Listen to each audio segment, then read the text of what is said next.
40 വർഷക്കാലത്തെ പ്രവചന ദൗത്യവുമായി പിഴുതെറിയാനും തച്ചുടയ്ക്കാനും നശിപ്പിക്കാനും തകിടം മറിക്കാനും നിർമ്മിക്കുവാനും നട്ടുവളർത്തുവാനുമായി നിയുക്തനായ ജെറമിയാതൻ ജീവിതകഥ. ബെഞ്ചമിൻ ദേശത്ത് അനാത്തോത്തിലെ പുരോഹിതന്മാരിൽ ഒരാളായ ഹിൽക്കിയായുടെ മകൻ ജെറമിയായ്ക്ക് യൂദാ രാജാവായ ആമോന്റെ മകൻ ജോസിയായുടെ വാഴ്ചയുടെ 13-ാം വർഷം കർത്താവിൽ നിന്നുണ്ടായ അരുളപ്പാട്.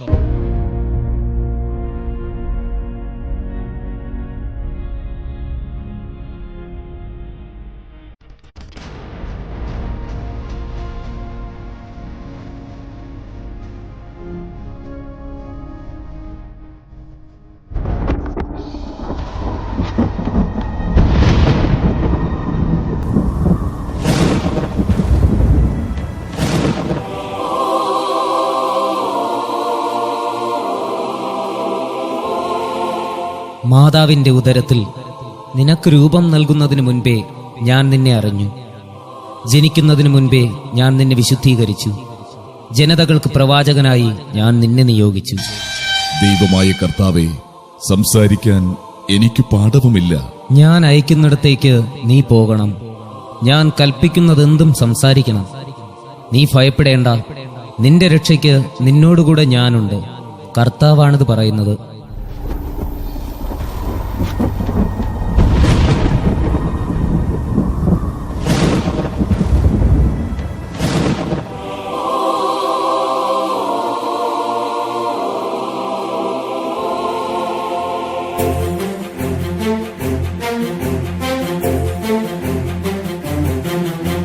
ഇതാ, എന്റെ വചനങ്ങൾ നിന്റെ നാവിൽ ഞാൻ നിക്ഷേപിച്ചിരിക്കുന്നു. പിഴുതെറിയാനും ഇടിച്ചു തകർക്കാനും നശിപ്പിക്കാനും തകിടം മറിക്കുവാനും പണിതുയർത്തുവാനും നട്ടുവളർത്തുവാനും വേണ്ടി ഇന്നിതാ ജനതകളുടെയും രാജ്യങ്ങളുടെയും മേൽ നിന്നെ ഞാൻ അവരോധിച്ചിരിക്കുന്നു.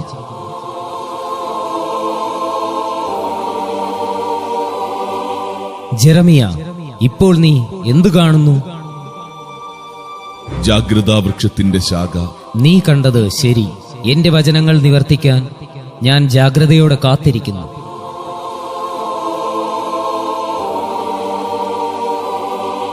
ഇപ്പോഴോ? തിളയ്ക്കുന്ന ഒരു പാത്രം വടക്കുനിന്ന് ചരിയുന്നത് ഞാൻ കാണുന്നു. ഈ ദേശത്ത് വസിക്കുന്നവരെ മുഴുവൻ ഗ്രസിക്കുന്ന ഒരു ദുരന്തം വടക്കുനിന്ന് തിളച്ചൊഴുകും.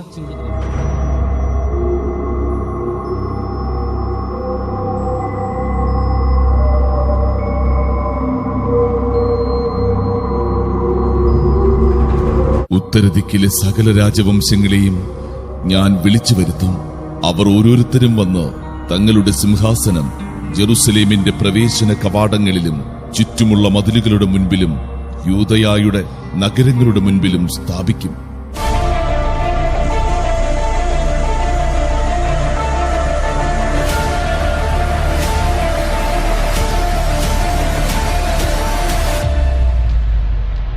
ജെറമിയ, അവർ ചെയ്ത എല്ലാ ദുഷ്ടതയ്ക്കും ഞാൻ അവരുടെ മേൽ വിധി പ്രസ്താവിക്കും. അവർ എന്നെ ഉപേക്ഷിച്ച് അന്യദേവന്മാർക്ക് ധൂപം അർപ്പിച്ചു, സ്വന്തം കരവേലകളെ ആരാധിച്ചു. നീ എഴുന്നേറ്റ് അരമുറുക്കുക. നീ അവരെ ഭയപ്പെടേണ്ട. ഭയപ്പെട്ടാൽ അവരുടെ മുമ്പിൽ നിന്നെ ഞാൻ പരിഭ്രാന്തനാക്കും. അവർ നിന്നോട് യുദ്ധം ചെയ്യും, എന്നാൽ വിജയിക്കുകയില്ല. നിന്റെ രക്ഷയ്ക്ക് ഞാൻ കൂടെയുണ്ട്.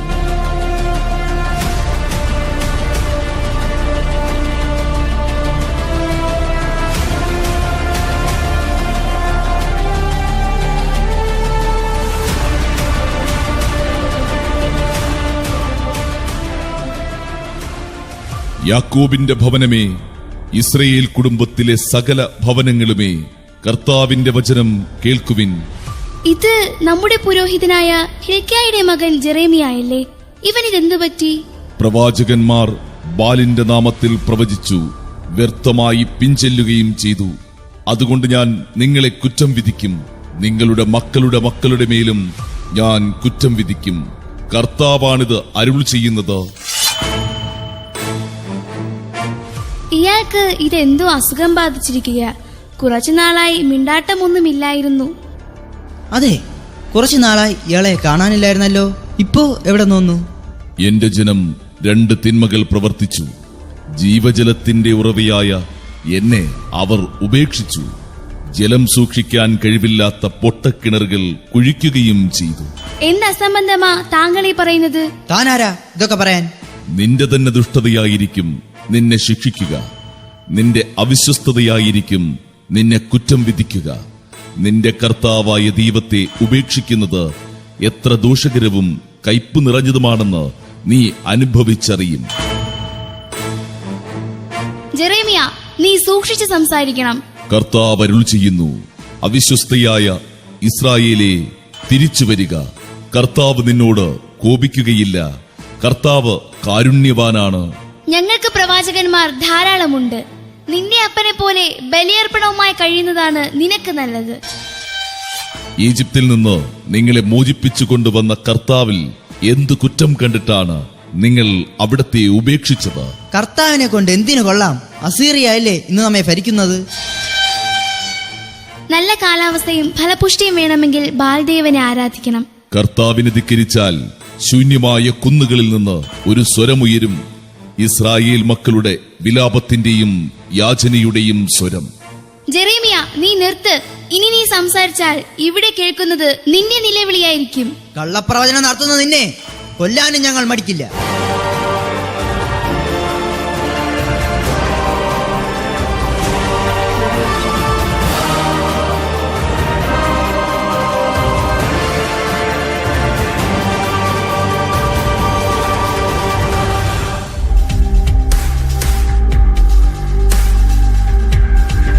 ആരവിടെ?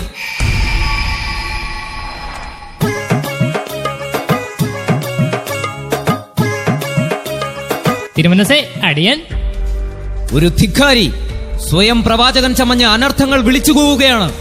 രാജാവും പുരോഹിതരും ജനവും ഒരുപോലെ കുറ്റക്കാരായി തീർന്നിരിക്കുന്നുവെന്നാണ് അവൻ പറയുന്നത്. തിരുമനസേ, എന്റെ പുറം പെരുത്തു വരുന്നു. അവനെ അങ്ങ് തട്ടിയാലോ? അടിപുസകസ. ആ ഭ്രാന്തൻ ഇസ്രായേലിലെ ജനങ്ങളെ വഴിതെറ്റിച്ചിരിക്കുന്നു എന്നാണ് കേൾക്കുന്നത്. യൂദാ രാജാവായ നാമി സിംഹാസനത്തിലിരിക്കുമ്പോൾ ഈ അനീതി ഞാൻ വച്ചുപൊറുപ്പിക്കില്ല. അവന്റെ ശിരസ് ഛേദിച്ചെടുത്ത് കഴുകനെറിഞ്ഞു കൊടുക്കും. എന്റെ കൈ കിട്ടിയല്ല അവനെ വലിച്ച് കീറി അടുപ്പിൽ വയ്ക്കും ഞാൻ. അവൻ നിന്നെ വലിച്ചു കീറാതെ നോക്കണം. ഈ രാജാവ് ഒന്നിനും സമ്മതിക്കില്ല. ഇല്ലെങ്കിൽ കാണാമായിരുന്നു, ഞാൻ കേറി അങ്ങ് മേഞ്ഞേനെ. എന്ത് കാണാമായിരുന്നു? അവനെ ചവിട്ടി പിഴിഞ്ഞ് ചാറെടുത്ത് കുപ്പിയിലാക്കി എപ്പോഴേ ഞാൻ കുടിച്ചേനെ. വീമ്പ് പറയാതെ അടങ്ങിയിരിക്കെ. മഹാരാജാവേ, എങ്കിലവനെ അടിച്ചു വാരി കൊട്ടാനം ഭിത്തിയിൽ ഒട്ടിക്കട്ടെ. അടിപുസകസ. അടങ്ങ് നീ. ഞാൻ എങ്ങനെ അടങ്ങും തിരുമനസേ? ജെറുസലേമിൽ ഒരുത്തൻ അഴിഞ്ഞാടുമ്പോൾ എനിക്ക് അടങ്ങാൻ പറ്റുമോ? അടിയന്റെ കാലും കൈയും ഉറയ്ക്കുകയാ. വാളും കൂടെ കിട്ടിയാൽ ഞാൻ ഇപ്പൊ ഉറഞ്ഞു തുള്ളിയേനെ. അടിപുസകസ. ഇനിയും മിണ്ടിയാൽ നിന്നെ ഞാൻ നിലത്തടിക്കും. മിണ്ടത്തില്ല. ലാമാക്, എന്താ പറയുന്നത്? മഹാറാണി, അടിയൻ. ദൈവഹിതമനുസരിച്ചാണ് അയാൾ പ്രവചിക്കുന്നതെങ്കിൽ നമുക്കെതിർക്കാൻ സാധ്യമല്ല. ദൈവഹിതമാണോ എന്ന് നാം പരിശോധിക്കണം റാണി.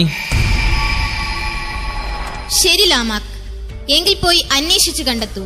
അടിയൻ പോയിട്ട് വരാം. പ്രഭു, നല്ല വാക്കുകളല്ലേ അവൻ പറയുന്നത്? അതിലെന്തു കുറ്റമാണുള്ളത്? അവനെ കർത്താവ് നിയോഗിച്ചതാണെങ്കിലോ? ജെറുസലേമിന്റെ നാശം പ്രവചിക്കുന്നതാണോ നല്ല വാക്കുകൾ? 8-ാം വയസ്സിൽ സിംഹാസനത്തിലേറിയ നാം 13-ാം വർഷം പിന്നിട്ടിരിക്കുന്നു. കർത്താവിന് വിരുദ്ധമായ അനാചാരങ്ങളും വിഗ്രഹാരാധനയും നാം നിർത്തലാക്കി വരികയല്ലേ? പിന്നെ എന്തിനാണ് കർത്താവ് ഇപ്പോ ഒരു പ്രവാചകനെ അയച്ചിരിക്കുന്നത്? നമ്മെ പരീക്ഷിക്കാനാണോ അതോ പരിഹസിക്കാനോ? അവൻ ഏതോ നാട്യക്കാരനാണ്. ഇസ്രായേലിന്റെ പതനം ആഗ്രഹിക്കുന്ന ഒരു ചെകുത്താൻ. വച്ചു പൊറുപ്പിക്കില്ല ഞാൻ അവനെ. കർത്താവിന്റെ നാമത്തിലാണ് അദ്ദേഹം പ്രവചനം നടത്തുന്നത്. അത് അങ്ങ് വിസ്മരിക്കരുത്. എന്തു പ്രവചനം? ദേശപ്രമുഖരെയും ജനങ്ങളെയും വഴിതെറ്റിക്കുന്നതാണോ കർത്താവിന്റെ ആഗ്രഹം? അവനെ സംശയിക്കേണ്ടിയിരിക്കുന്നു. ഒരുപക്ഷേ അവൻ ഈജിപ്തിന്റെയോ അസീറിയയുടെയോ ചാരനായിരിക്കാം. പ്രഭു, ആ പ്രവാചകൻ എന്താണ് അർത്ഥമാക്കുന്നത്? കർത്താവ് തന്റെ ആലയത്തെയും ജനത്തെയും പരിത്യജിച്ചിരിക്കുന്നു. ഉടമ്പടി ലംഘിച്ച ഇസ്രായേലിന് പ്രതീക്ഷയ്ക്ക് വകയില്ല. എല്ലാം കത്തിച്ചാമ്പലാകും. ഇതൊക്കെയാണ് അവൻ പുലമ്പുന്നത്. അങ്ങയുടെ മതനവീകരണ പ്രവർത്തനങ്ങൾ കർത്താവിന് വിരുദ്ധമല്ലല്ലോ. പിന്നെ എന്തേ ഇങ്ങനെ ഒരു പരീക്ഷണം? മതിയാക്ക് റാണി. പ്രഭു, അങ്ങ് വിഷമിക്കാതിരിക്കൂ. നമുക്കിതിനൊരു പരിഹാരം കണ്ടുകൂടെ? എന്തു പരിഹാരം? നമ്മെ പരിഹസിക്കുന്ന അവനെ ജീവനോടെ വേണം നമുക്ക്. പ്രഭു, എടുത്തുചാട്ടം ഒന്നിനും നന്നല്ല. ഉപദേശമൊക്കെ അന്തപുരത്തിനകത്ത് മതി. രാജസദസ്സിൽ നമുക്ക് ബുദ്ധി പറഞ്ഞു തരാൻ നീ ആര്? കടന്നു പോ എന്റെ മുന്നിൽ നിന്ന്. ക്ഷമിക്കണം പ്രഭു, ഒരു ധർമ്മപത്നിയുടെ ചിന്തകളായി എന്റെ വാക്കുകളെ കാണണം. ഒരു രാജാവിന് പത്നിയേക്കാൾ വലുത് സ്വന്തം ദേശവും സ്വന്തം പ്രജകളുമാണ്. പ്രഭു, നിന്റെ കണ്ണുനീർ ഈ രാജസദസ്സിൽ വീഴരുത്. പൊയ്ക്കോ. കേവലം ഒരു സ്ത്രീ ആയതുകൊണ്ട് മാത്രം നാം നിന്നോട് ക്ഷമിച്ചിരിക്കുന്നു. അവിടുന്ന് എത്ര വേണമെങ്കിലും എന്നെ ശകാരിച്ചുകൊള്ളൂ. ഞാനതിന് വിധിക്കപ്പെട്ടവളല്ലേ?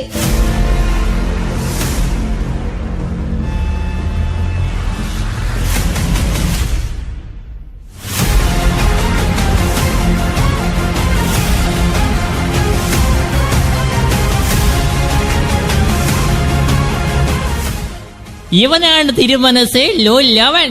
കൊട്ടാരത്തിന് പുറത്ത് ജനങ്ങളോട് വാചകം അടിക്കുകയായിരുന്നു.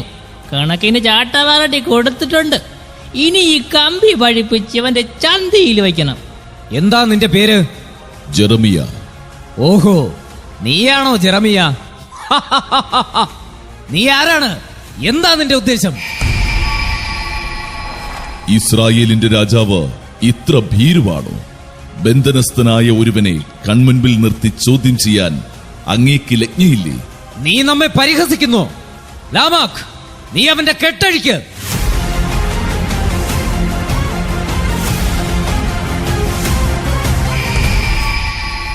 ലവൻ ഏതോ ഒരു പുരോഹിതന്റെ വകയിലൊരു മകനാ. പ്രവാചക വേഷം കേട്ട് എല്ലാവരെയും പറ്റിക്കുകയാ. ഞാൻ കേൾക്കുന്നത് സത്യമാണോ? സത്യമാണ്. പക്ഷേ കേൾക്കേണ്ടത് നീയാണ്. നിന്റെ ദൈവമായ കർത്താവിനെ ഉപേക്ഷിക്കുക വഴി നീ തന്നെ എല്ലാം സ്വയം വരുത്തിവെച്ചതല്ലേ? നിന്റെ അവിശ്വസ്തതയാണ് നിന്നെ കുറ്റം വിധിക്കുക. നിന്റെ കർത്താവിനെ ഉപേക്ഷിക്കുന്നത് എത്ര കയ്പ് നിറഞ്ഞതാണെന്ന് നീ അനുഭവിച്ചറിയും. നിർത്തൂ. അർത്ഥശൂന്യമായ കാര്യങ്ങൾ ഉരുവിടാനുള്ളതല്ല രാജസന്നിധി. സൈന്യങ്ങളുടെ കർത്താവായ യഹോവ എന്നോട് അരുൾ ചെയ്യുന്നു, അവിശ്വാസിയായ ഇസ്രായേലേ, തിരിച്ചു വരിക. ഞാൻ കാരുണ്യവാനാണ്, നിന്നോട് കോപിക്കുകയില്ല. നിന്റെ ദൈവമായ കർത്താവിനോട് മാപ്പപേക്ഷിക്കുക.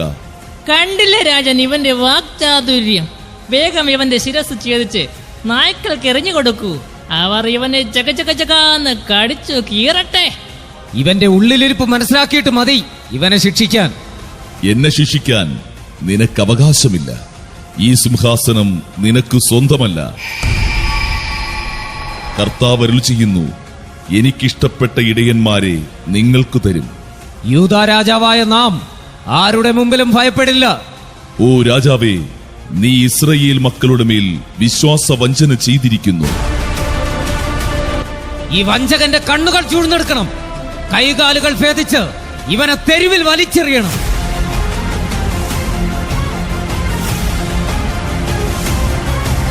അല്ലെങ്കിൽ ഒരു ഭ്രാന്തനായതുകൊണ്ട് ഒരു ദിവസത്തെ സമയം നിനക്ക് തരുന്നു. അതിനുള്ളിൽ ഈ ഗ്രാമം വിട്ടു പോയില്ലെങ്കിൽ ശിക്ഷ ഇതിലും കഠിനമായിരിക്കും.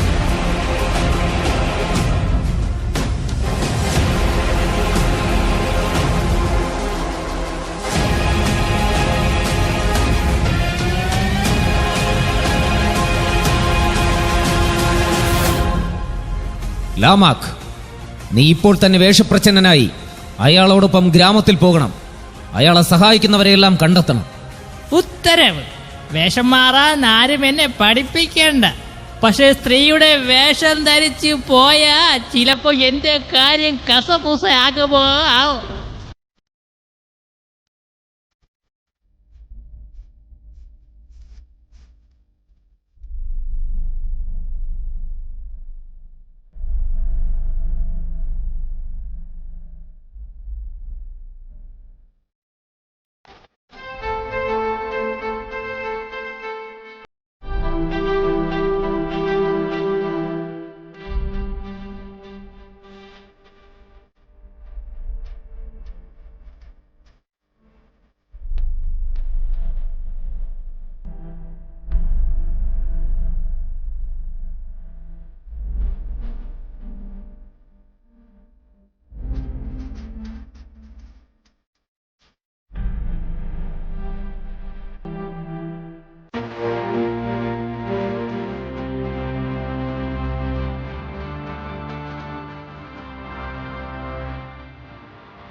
മഹാരാജൻ, ഈ അധിക പ്രസംഗി ദേവാലയത്തിൽ നിന്ന് വീണ്ടും പ്രസംഗിക്കുകയായിരുന്നു.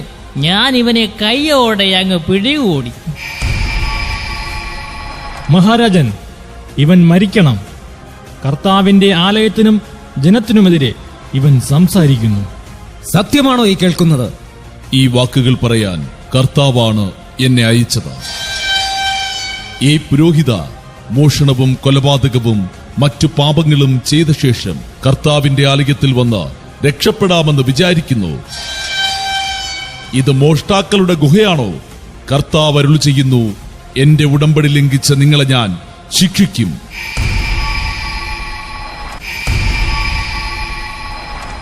ഇവൻ നമ്മുടെ ശത്രുവാണ്. ഇവനെ വിട്ടയക്കുന്നത് നാടിനാപത്താണ്. ഇവനെ ചാട്ടവാറടി കൊടുത്ത് കാരാഗൃഹത്തിൽ അടയ്ക്കൂ. അവിടെ കിടന്നവൻ മരിക്കട്ടെ.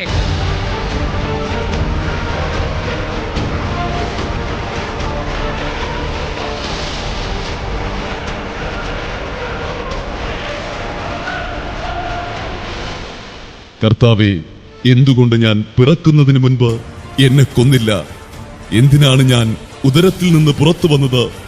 മറ്റുള്ളവരുടെ സങ്കടം കാണാനോ? എന്റെ ദിനങ്ങൾ ഇനി എങ്ങനെയാണ്? ഞാനിവിടെ കഴിച്ചുകൂട്ടുന്നത് എങ്ങനെയാണ്? സൈന്യങ്ങളുടെ കർത്താവേ, നീതിമാനെ, അങ്ങന്റെ ഹൃദയവും മനസ്സും കാണുന്നില്ലേ? അവരോട് പ്രതികാരം ചെയ്യാൻ എന്നെ അനുവദിക്കണമേ. ദുഷ്ടന്മാരുടെ കയ്യിൽ നിന്ന് എന്തിനാണ് അങ്ങ് എന്നെ രക്ഷിച്ചത്?